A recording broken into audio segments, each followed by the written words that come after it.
Hi, welcome to வினோமகில் YouTube channel. இன்றைக்கி நம்ம தூதுவளை பறிக்க போகிறோம். வாங்க போகலாம். இப்போ அம்மா வீட்டு கொல்லையில் உளுந்து போட்டிருக்காங்க. அதில் நம்ம ஒரு இடத்துல தூதுவளை இருக்குது, அங்கே பறிக்க போவோம்.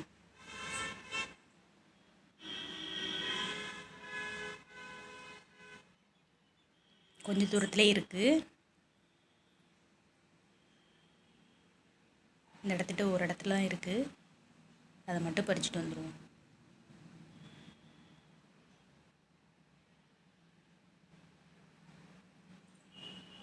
இந்த இருக்குது பாருங்கள், இந்த இடத்துட்டே இருக்குது ஒரு இடத்துல.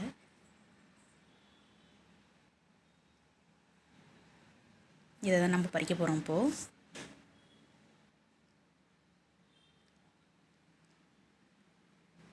இந்த தூதுவளை சளிக்கு வறட்டு இருமலும் சரியாயிரும். இதை தூதுவளை ரசமும் செய்யலாம். இன்றைக்கி நாங்கள் கொஞ்சமாக தான் இருக்குது, அடை மட்டும் செய்ய போகிறோம்.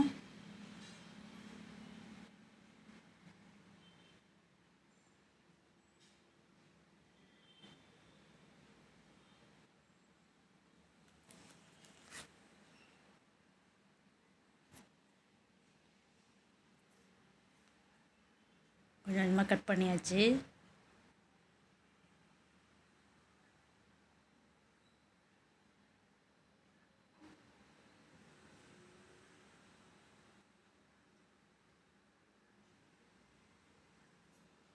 இந்த இருக்குது பாருங்கள், இன்னும் வெட்டணும், இன்னும் கொஞ்சோண்டு இருக்குது.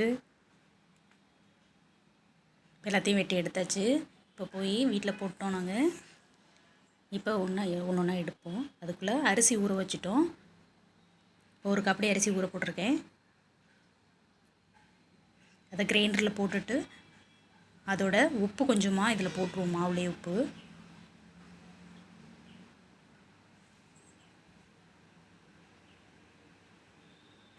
தேவையான அளவு உப்பு போட்டுடுறேன் இதில் நான். இப்போ தூதுவளை கட் பண்ணி இப்போ அலசி க்ளீன் பண்ணி எடுத்துகிட்டு வந்துட்டோம். இதுக்கு நான் என்னென்ன போட போகிறேன்னா 15 பட்டை மிளகா, 15 பூண்டு, மிளகு கொஞ்சம், உப்பு நம்ம மாவுலே போட்டோம். இப்போ எல்லாத்தையுமே தூதுவளை, பூண்டு, மிளகு, பட்டை மிளகா எல்லாத்தையுமே இப்போ நம்ம மிக்சியில் போட்டு அடித்து அதுக்கப்புறம் அந்த மாவில் சேர்க்க போகிறோம். ஏன்னா இல்லைன்னா ஓடாது, இப்போ கிரைண்டர் நின்று போயிடும். இப்போ அடித்து அதில் சேர்த்தாச்சு. இப்போ மாவு ரெடி ஆகிடுச்சு. இப்போ தோசைக்கல் எடுத்து வச்சுருவோம். தோசைக்கல் எடுத்து வச்சாச்சு. லைட்டாக இப்போ எண்ணெய் ஊற்றி, நல்லெண்ணெய் தான் ஊற்றுறோம். அதில் கொஞ்சோண்டு நல்லெண்ணெய் ஊற்றியாச்சு. அடை மாதிரி இப்போ தட்டிட்டோம். தட்டிட்டு கொஞ்சம் வெந்தோன்னு பிரட்டி போட்டாச்சு. பொங்குது பாருங்கள் நல்லெண்ணெய். இது எல்லாருமே சாப்பிட்லாம், சின்ன குழந்தைங்க எல்லாருமே சாப்பிட்லாம். ஏன்னா செரிமானத்துக்கு மிளகு, பூண்டு இதெல்லாம் போட்டு அடித்து போட்டாச்சு. அதனால் ஏதோ திப்பியாகவும் இருக்காது. அதனால் எல்லாருமே சாப்பிட்லாம்.